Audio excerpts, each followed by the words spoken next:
kagandang pagbabahagi at sa Amen. muling paalaala sa bawat isa upang Amen. mawala ang ating takot, mawala ang ating pangamba. Kasi lagi tayong mayroong kasama at yun ang banal na espiritu. So, tunay nga pong kung babasahin natin sa iba't ibang version, may iba't ibang salita na ginamit doon. Ano po? Comforter, Basahin niyo na po. mga aliw, merong nakalagay ay patnubay, merong nakalagay ay tagapagtanggol. O, Amen. napakagandang salita, di po ba? Na tunay nga makikita natin at madarama ang kabutihan ng Panginoon. God is really good. Di po ba nakaka-touch yung binahagi ngayon ng ating kapatid dahil sobrang buti, ano po, talagang God is really good dahil noon nga, yung katawang lupa niya, wala na dito sa lupa, pero may iniwan pa rin siya kahit hindi na nga kasama ng mga alagad at kahit hindi nga kasama natin sa ngayon, pero naandyan ang banal na spirito, ano po, para siyang umaliw sa atin kung tayo merong kalungkutan, kapag tayo Amen. natatakot, no, siya yung tagapagtanggol at gumagabay sa ating buhay. Kaya't talagang napakaganda nga po itong paalaalang ito sa atin. Ano po? At yan inaranasan ko na din sa aking buhay. Ano po na minsan yung pakikiharap sa tao, minsan merong darating sa iyo mga conflict, no, yung parang sa iyong galit na galit, yung wala ka namang kasalanan, pero sa iyo galit na galit, ano po, merong ganyang pagkakataon. Pero tuwagin mo lang yung banal na spirito at siya po yung magtutulong, siya ang tutulong sa atin. Yung sa pagsasalita din, minsan, hindi mo maintindihan, ano bang sasabihin ko dito? Wala naman akong alam, sasabihin natin, hindi ko kaya. Lalo yung pagsasalita sa pulpito. No? Iba kasi talaga yung pagsasalita sa pulpito kaysa magsalita ka lamang na kumbaga iba naman yung audience mo. Ano po? Pero tawagin mo lamang ang banal na spirito, hindi mo minsan may kodigo ka pero hindi mo nasasabi yung naka-outline sa'yo at iba yung iyong sinasabi kasi nga yung banal na spirito ang nagsasalita para sa atin.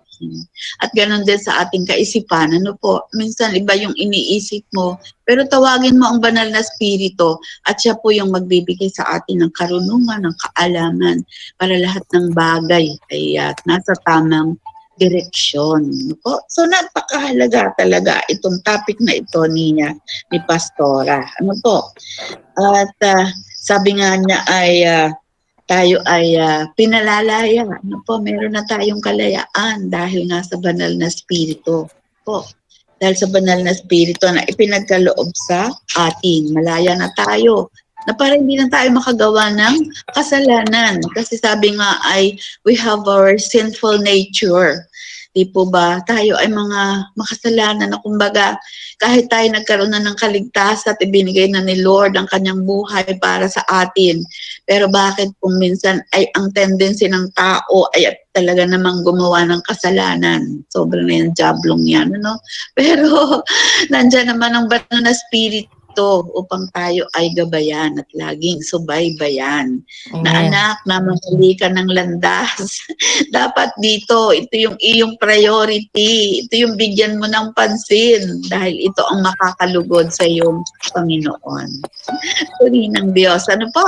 At pakinggan naman po natin yung mga maglilid ng prayers natin ngayon. Si Sister Mercy 2 at saka si Sister Fe. Tuloy po sa ating lahat, lalo sa ating Panginoon. Tunay nga na ang banal na spirito po ang nagtuturo sa atin. Salamat sa buhay ni Pastor. Dito nga po sa 1:14:26. Ngunit ang tagapagtanggol, ang Espiritu Santo na isutugo ng Ama sa pangalan ko ang siyang magtuturo sa inyo ng lahat ng bagay at magpapaalaala ng lahat ng sinasabi ko.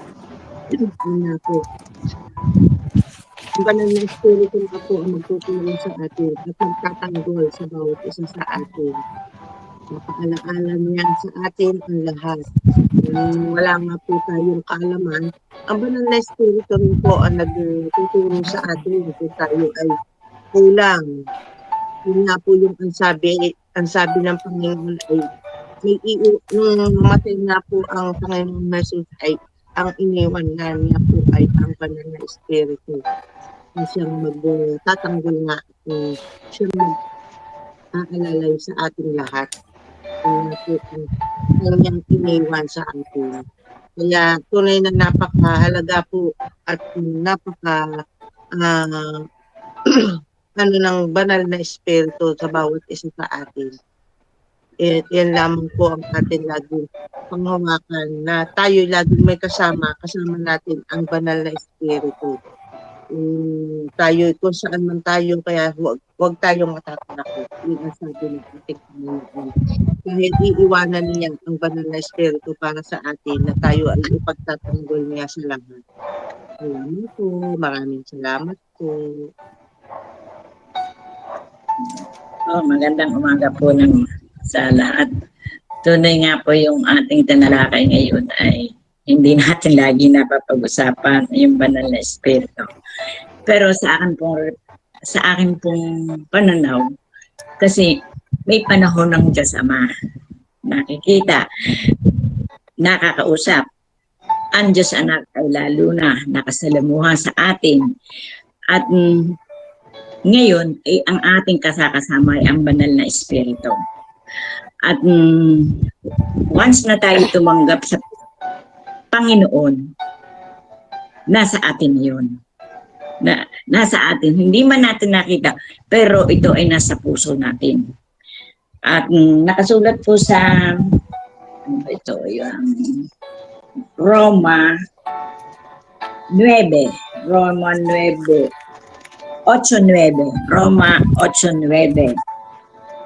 Ngunit hindi na kayo namumuhay ayon sa laman, kundi ayon sa Espiritu. Sa katunayan, naninirahan sa inyo ang Espiritu Santo. Ibig sabihin, nasa atin na. Nasa ating mga puso na ang Espiritu Santo. At ang aking kwento niya, buhat ng tinanggap natin ang Panginoon, ang Diyos ay kasama natin at siyang nag-guide sa atin ang banal na espiritu. Basta tawagin lang natin siya ay ibig kong sabihin, sumasa atin. Minsan nga nadineglect lang natin ang pagtawag sa Kanya. Ang ating tinitingnan minsan din ay yung ating espiritu ng Diyos minsan ay napapalitan ng espiritu ng ating mga kagustuhan. Pero talagang kasama na natin ang Diyos. Sa lahat naman ay kasama na ng Diyos. At ito ay isang tatak. Ito ang nagiging tatak ng tunay na mananampalataya. Yung ang sinusunod ay ang will ng Espiritu Santo. Dahil sa pagmamahal nga sa atin ng Panginoon, hindi niya tayo iniwanan. Hindi niya tayo basta umakyat sa langit at bahala na kayo. Si humiling sa Panginoon na bigyan tayo ng kasama at kaya nga ang aking reflex dito ay buhat ng nating tanggapin ang Panginoon, kasama na natin ang Espiritu Santo at ito ay doon namumuhay sa ating puso para ang puso natin ay alagaan. Ang Diyos lagi ang tunay na ang pagmamahal ay gayon na lamang sa mga tao na pag-ibig pa rin sa ating mga tao ang ibinibigay sa atin ng Diyos. At talagang kung ikay nalulungkot, magbasa ka ng Word of God, nandun ang kasagutan.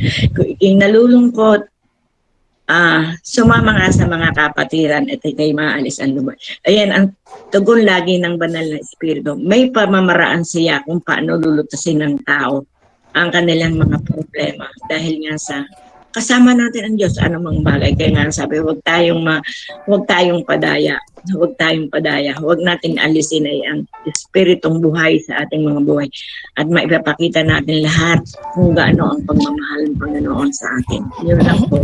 Tunay na napakabuti ng Panginoon at napakaganda dahil lagi nang hindi minsan nakakalimutan natin na ngayon ay panahon ng banal na espiritu. Hindi na natin